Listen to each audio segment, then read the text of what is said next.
یہ ہوتا ہے کہ اگر وہ اپوزیشن میں ہوتے ہیں تو مہنگائی نظر آتی ہے، جب اقتدار میں آتے ہیں تو ان کو مہنگائی نظر نہیں آتی. اب جو مہنگائی ہے وہ جب آپ نے احتجاج کیا تھا اس سے بھی زیادہ ہے، تو اس بارے میں آپ نے کیا اقدامات؟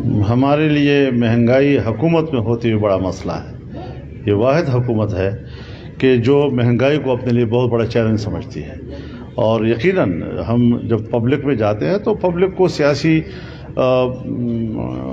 امور سے کوئی تعلق اتنا زیادہ نہیں ہوتا، پیچیدگیوں سے اس کی کوئی وابستگی نہیں ہوتی. وہ تو سیدھا سادہ کہتا ہے کہ جی قیمت کیوں بڑھ گئی ہے جی. لیکن قیمتیں بڑھنے کے لیے جو بین الاقوامی معاہدات ہوئے ہیں وہ جس نے کیے ہیں اور جس نے اس دلدل میں ہمیں پھنسایا ہے اور ابھی تک ہم اس دلدل سے نکلنے کے لیے ہاتھ پاؤں مار رہے ہیں، تو یہ وقت بتائے گا انشاءاللہ العزیز. میں دیکھ رہا ہوں کہ اگلے 1 سال کے اندر پاکستان ایک بہتر معاشی پوزیشن اختیار کرے گا اور پاکستان اپنے وسائل جو ہے اس کی تلاش میں ہے. اب آپ دیکھیں سی پیک انہوں نے 3.5 سال جو ہے اس کو فریز رکھا جی. اتنا بڑا منصوبہ، ایک ہمارے دوست ملک کی اتنی بڑی انویسٹمنٹ اور انہوں نے فریز کر دی. اور صرف یہ نہیں، جتنے بھی بڑے بڑے منصوبے اور میگا پروجیکٹس تھے اس کے بارے میں انہوں نے باقاعدہ ایک نظریہ دیا کہ پاکستان میگا پروجیکٹس کا متحمل نہیں ہے. حالانکہ پاکستان میں میگا پروجیکٹس کے ذریعے سے معیشت اوپر جاتی ہے اور ایگریکلچر آپ کی بڑھتی ہے. اگر آپ ڈیمز بناتے ہیں، اگر آپ بڑی سڑکیں بناتے ہیں تو آپ کی تجارت پہ کو فروغ ملتا ہے، اور پھر سی پیک آپ کو بین الاقوامی تجارت کا راستہ مہیا کرتا ہے. یہ سارے کے سارے اس کے دور میں فریز رہے ہیں. اب ہم دوبارہ اس کو اٹھا رہے ہیں، تن کے جمع کر رہے ہیں، دوبارہ ان ملکوں کا اعتماد حاصل کر رہے ہیں. دنیا میں اگر غیر اسلامی دنیا ہے تو اس میں چین پاکستان کا سب سے قریبی دوست ہے، اور اگر مسلم دنیا ہے تو سعودی عرب پاکستان کا سب سے قریبی دوست ہے. اور دونوں پاکستان سے ناراض، ان کے اعتماد کو کیسے بحال کیا جائے؟ ان کو اگر ہم کہیں کہ پاکستان کی مدد کریں تو ان کے پیسے کو ہم پاکستان میں کیسے محفوظ کریں گے؟ یہ ساری وہ چیزیں ہیں کہ جہاں ہم نے بین الاقوامی برادری کو اعتماد میں لینا ہے. اچھا سر، IMF کے معاہدے کے بعد ڈالر کچھ دنوں کے لیے تو نیچے آیا، لیکن اب مسلسل اس کو پر لگے ہوئے ہیں. اس کے حوالے سے آپ کیا کہیں؟ ڈالر ایک ایسی شے ہے حضرت کہ اس نے کبھی اوپر جانا ہے، کبھی یہ اتار چڑھاؤ کی چیز ہے.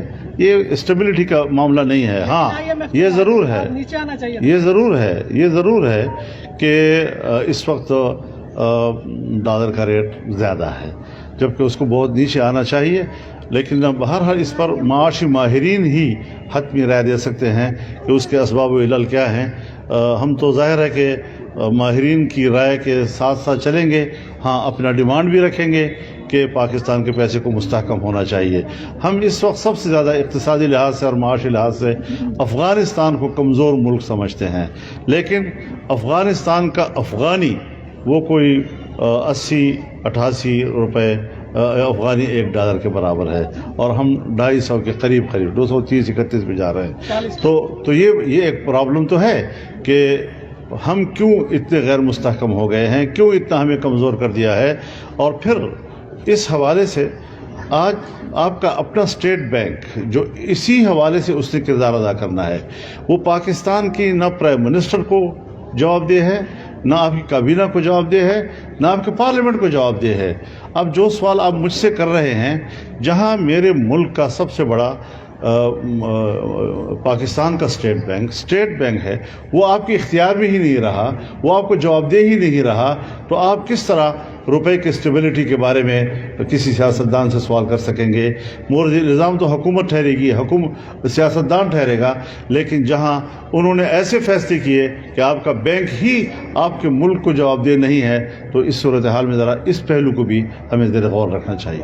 صاحب ایک تاثر یہ ہے کہ عمران خان کے معاملے میں فوج تقسیم ہے، کچھ کور کمانڈرز کے حامی ہیں، کچھ خلاف ہیں. یہ تاثر پبلک میں صحیح ہے کہ پیچھے پشت بنائی ان کمانڈرز کی ہے عمران خان؟ میرے خیال میں اگر بدقسمتی سے کسی کی ہے بھی تو میرے خیال میں وہ بے بس ہو گئے ہیں. اب ان کی جو کوئی پشت پناہی کا خواہش تھی وہ ناکام ہو چکی ہے، اور اس وقت فوج میرے خیال میں منظم اور یکجا نظر آ رہی ہے.